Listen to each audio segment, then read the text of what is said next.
Hi everyone, this is Rebecca again from PegaFemBlog. If you're watching this, we are in exercise 4 of the low code builder mission on Pega. So this is US-004 identified transfers view.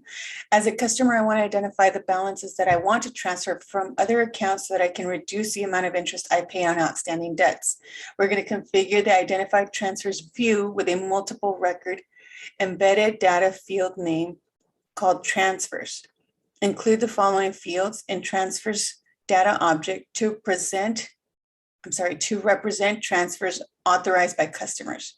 Okay, so when I read this, I was really confused. I didn't really understand what the difference was, but once I started doing the exercise, I realized that the other two data pages or data objects that we created were data pages. So really, it's the equivalent of the old field group list. However, this is not that.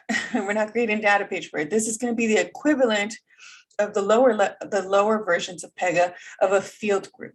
Okay, so let's get started. Now we're going to go to the identified transfers step. And okay, here we go, configure view. Add a field. Our field name will be transfers. The type will be an embedded data.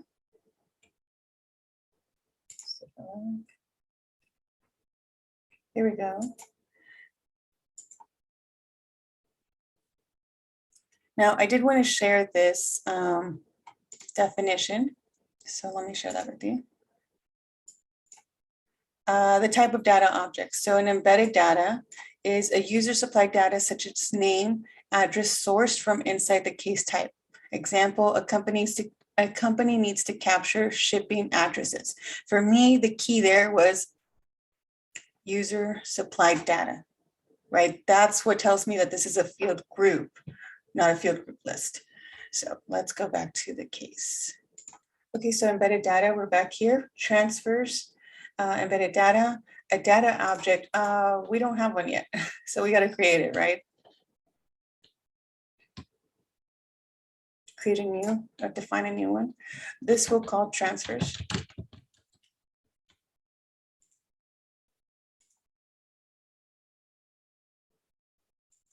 We're going to select list of records and submit. Now, the same thing that we were doing in the data page where we were adding fields, that's what we're going to be doing here. So let's add fields. And these are the ones that were provided for us in our instructions, which would be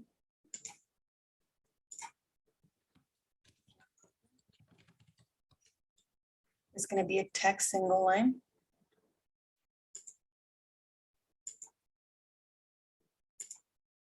Submit and add another. This would be amount and currency.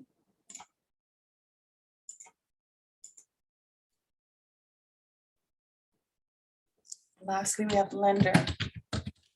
This is also text.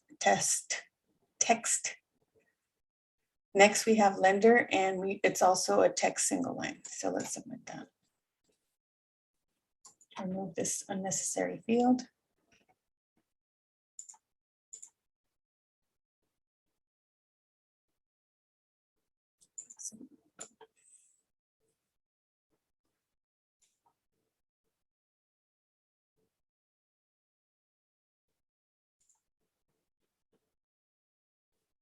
Okay, so we need to change all of these to required. And now we can click submit.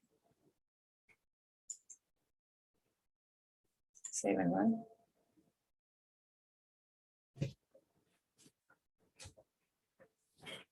Now these that are being sourced from a data page, we can go ahead and do the drop down and we can bring a record, right? Again, we can bring a record. This was an offer. However, for the embedded data data object, since it's a field group and we want to collect information from the user, there's not going to be a record. We're going to be generating the record ourselves by inputting data. So we're going to put some data in here.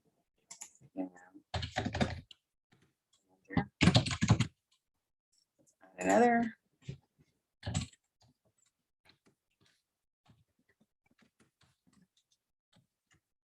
And then you should be able to delete your records as well. And that's it. That is the explanation for video 4. Join me in the next one, subscribe, follow so you can see the whole series. Thanks.